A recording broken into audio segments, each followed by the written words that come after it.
கர்த்தர் நல்லவர், அவர் கிருபை என்றும் உள்ளது.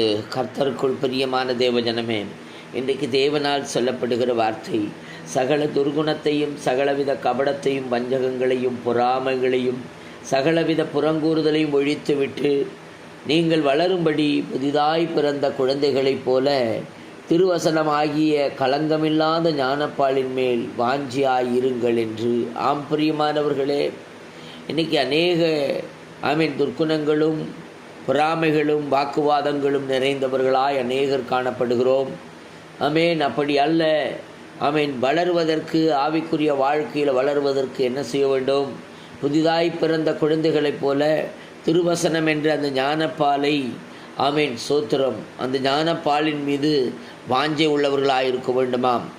பிரியமானவர்களே, தேவனுக்கு அர்ப்பணித்து வாஞ்சியோடு இருங்கள்.